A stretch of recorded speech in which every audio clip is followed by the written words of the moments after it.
Before divine union is a possibility, before you can even think about calling in your sacred masculine, first you have to meet her. This is the wounded feminine inside of you. The wounded feminine is not just sadness and heartbreak within you. She is rage and grief, and she's the feeling of, why wasn't I enough?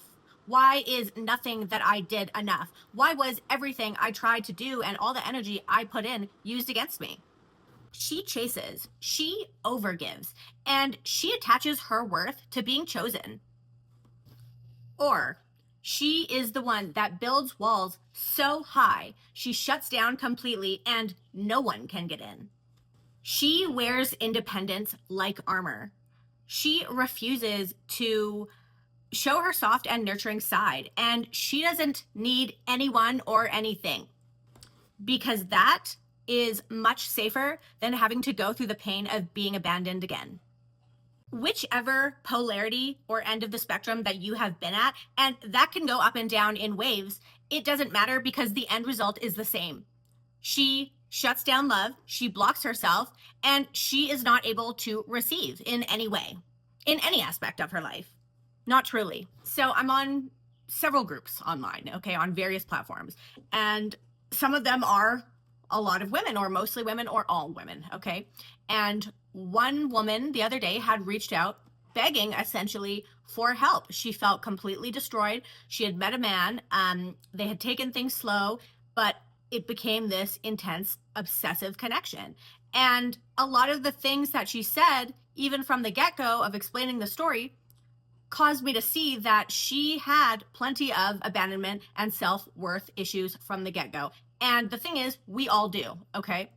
Now, all our stories might not be the same, but a lot of these issues and traumas that we have, they are rooted in the same traumas, which are abandonment, shame, and the inability to be able to love ourselves or feel worthy. And the story really spoke to me because, when we are feeling this way about ourselves, we attract someone in that the connection feels very strong and obsessive, but the truth is that it's not actually love. This is not love. Obsession is not love.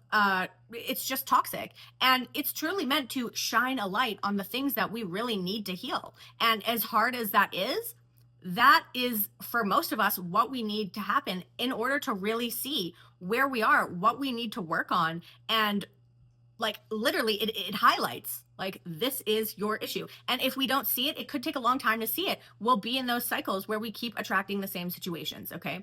But the point of this story is I was compelled to respond, and a lot of women were really in the same boat, and they thanked me for my response and said that it really helped them. And it just, really showed me a lot of us women are going through these experiences, and we think we're alone. We think no one can love us. We think that, why are we so fucked up? Why do we hate ourselves so much? Why is this just happening to us? But the truth is that it's not. And we all have healing to do that stems from the same roots.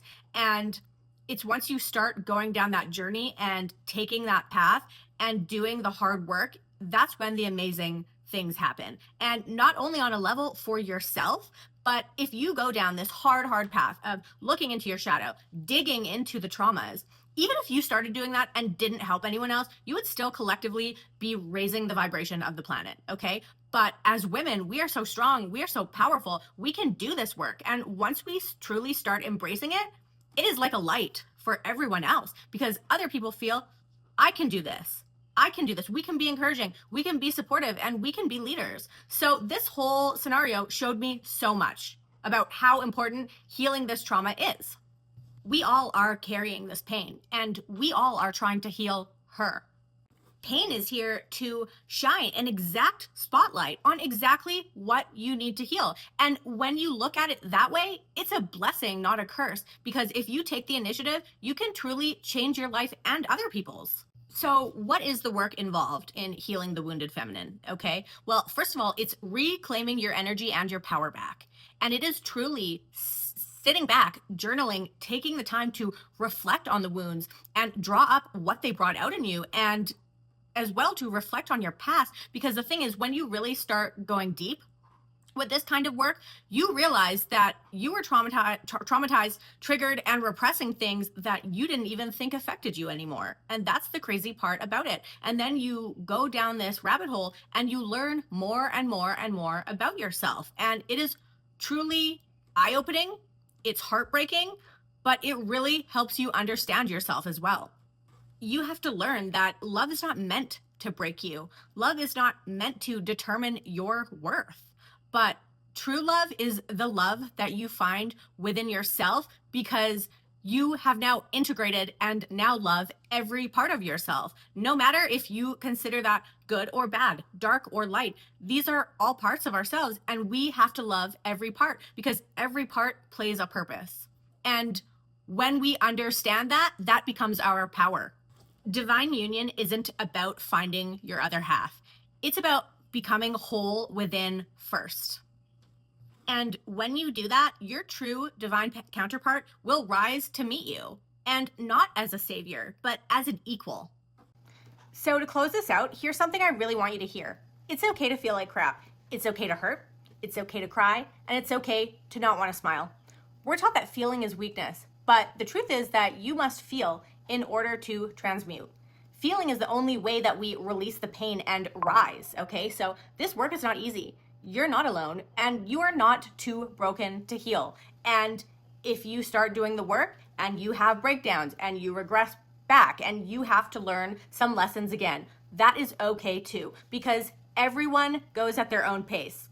Everyone does. So don't ever feel like this is too hard. I can't do this. I fuck up all the time, because we're human and that is okay. And we all do it. No one's a perfect person. No one's doing everything right the correct way, because there is no correct way, as I said. Whatever is right for you and your process is how you are going to truly heal. So take as much time as you need. If you are doing this work, if you are starting this work, or if you are even hearing this and wanting to do this work, then comment down below. I am healing her, because we're all on this journey together and we're all rising together. It's time to take control of your life and step into your power. You got this, bitch.